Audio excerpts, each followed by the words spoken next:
One of the most quietest compromises people make in life is this: they slowly begin choosing what is realistic instead of what is authentic, not because they lack vision, but because living fully begins to feel uncertain.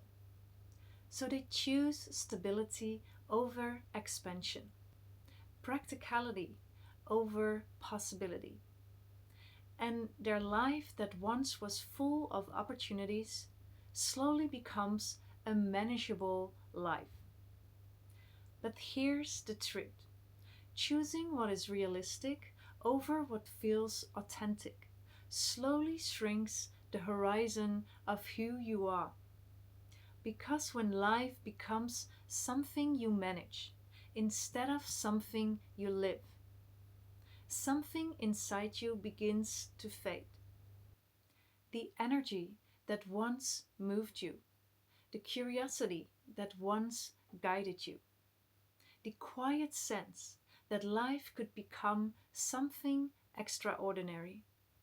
Most people don't lose that vision overnight. They simply learn to negotiate it away. They organize their life around what is safe, predictable, responsible, and the part of them that once wanted more begins to grow quiet until one day you realize something unsettling.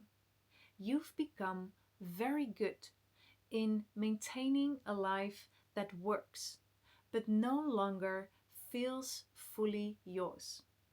And the moment you stop choosing what is realistic over what is authentic, something powerful begins to shift.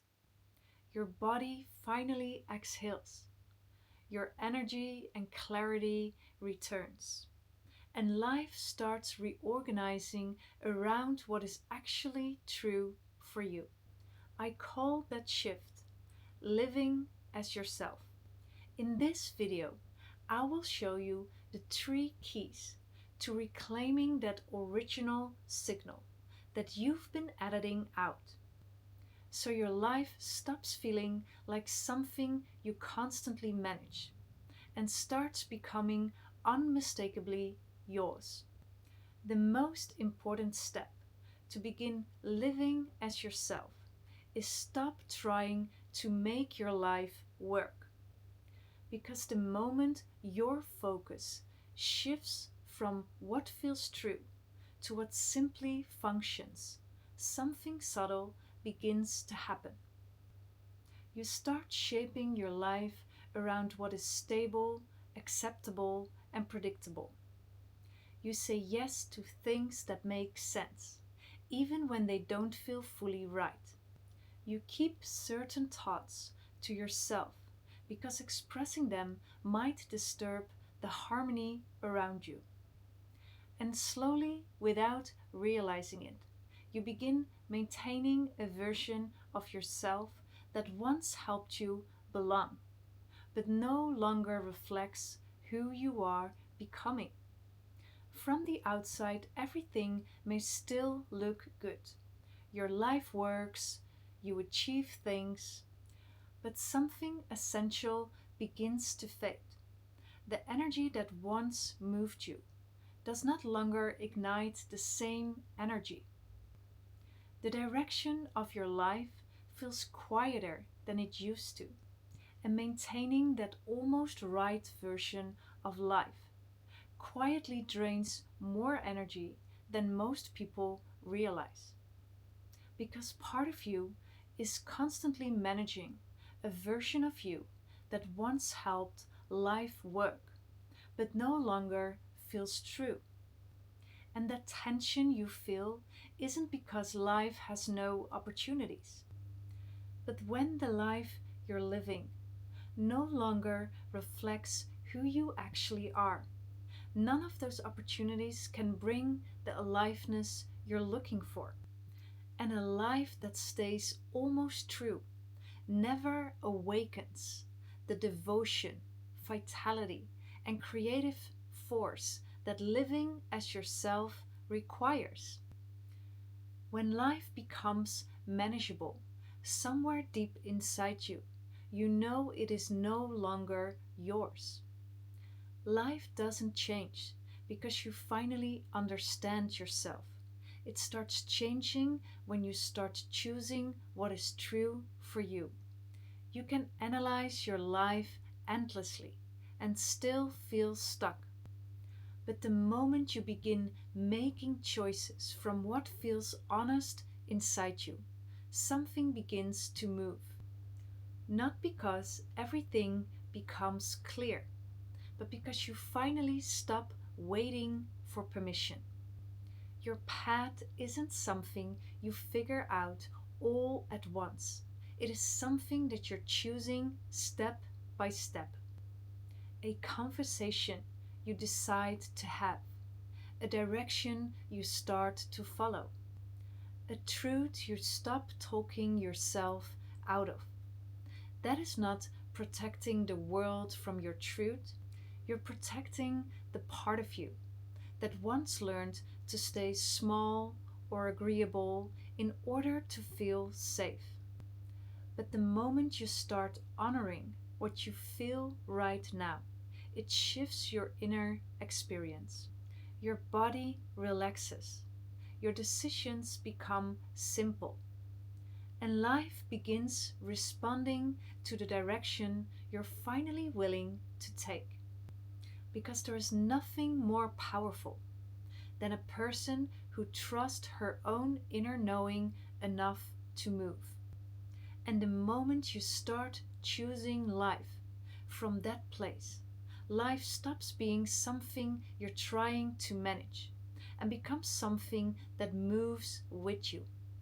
But it doesn't matter if you stop trying to make your life make sense, because the moment you treat your path as something you need to figure out before you choose it, you lose the devotion that only honesty creates.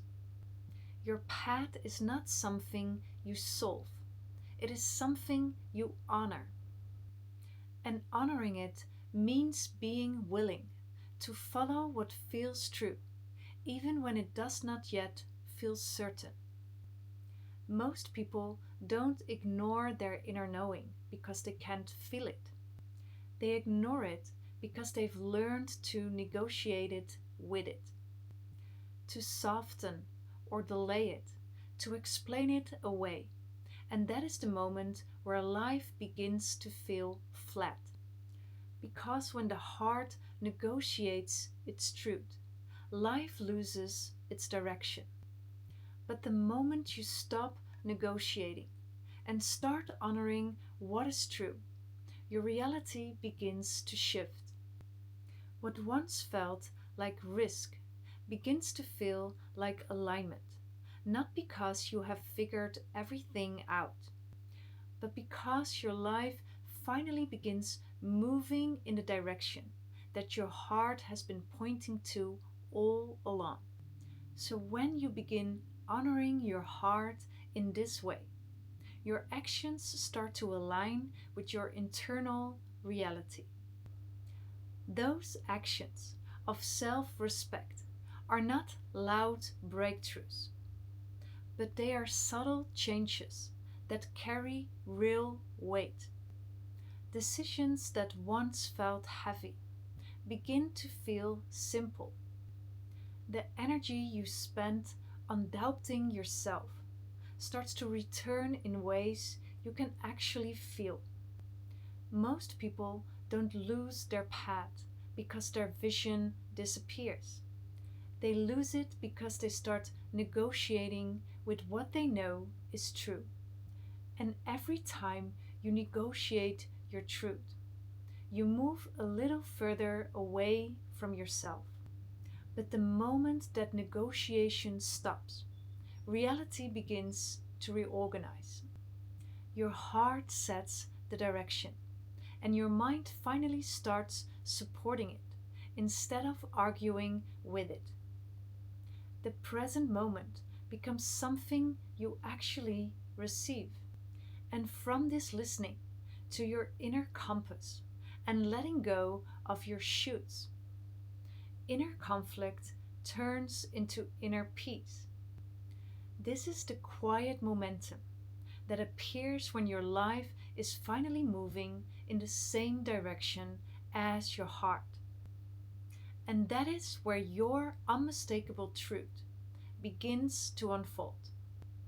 Not a new life you have to invent, but the sense that you're finally stepping into the life that was waiting for you all along.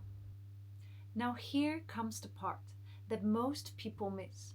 Life doesn't lose its meaning, it simply stops evolving. Because the real magic of life happens when you stop performing who you think you should be and start honoring who you really are. Most people don't lose their direction, they lose the growth that once made life feel alive. Life still works, but it becomes a repetitive cycle that is comfortable but not deeply fulfilling. But when your heart hasn't been invited to open any further, your self esteem starts to lower, and the feeling of underutilizing your potential starts to take over. But this feeling isn't the end of your path, it is the end of who you used to be. It was a sign that you were ready for more. Because when your heart stops growing, life becomes familiar instead of revealing. Possibility flattens, and you keep repeating the same chapter instead of discovering the one your life is ready to live now. So, how do you stop negotiating your life and begin living in a way that feels true? It begins when you stop asking the part of you that learned how to stay safe, to keep running your life. Because the strategies that once helped you belong, succeed, or avoid disappointment were useful for a time. But when they begin guiding your choices long after you've changed, they quietly limit your life. You keep choosing what is predictable instead of what feels alive. You stay loyal to the roles that once made sense, even when something inside you has already moved beyond them. And over time, life becomes smaller than the person you are becoming. Without the space to keep growing, it can start to feel as if the life you are living now is the only one that exists. But that heavy feeling you've been carrying was never the end of your path. It was the moment that the version of you that was willing to keep settling finally reached its limit. Living as yourself changes something fundamental inside you. Your heart sets the direction, and your mind stops negotiating your truth and starts protecting it. And your life finally begins moving in the same direction as you. You stop holding your life together with tight hands and constant effort and begin living from the open center of it. And from there, a remarkable turning point happens. Your choices become clearer. Your work reflects who you really are. Your relationships stop feeling like careful negotiations and start feeling like real connection. Because people are finally meeting you, not the person you were sending in your place. This is the essence of living as yourself. Every time you choose honesty over protection, your reality reorganizes around that truth. It begins in small moments, but it changes everything. You stop trying to curate a life that feels right from the outside, and you start creating a life that finally feels like yours. So now that you've discovered the essence of living as yourself and how this can bring clarity, direction, and aliveness back into your life, you can go back and watch this video again, this time to see with where you are negotiating with what you know is true. But here's something I've learned. Even the most self-aware people often have blind spots they cannot see on their own. If you want to explore this more deeply, you can book a private connection call with me. We'll look at where you are right now and see what might be ready to shift or open in your life. Or you can watch the full journey overview below to see how the Creatrix process unfolds step by step. There's no pressure. Just take the next step that feels true for you. I'll be here when you're ready.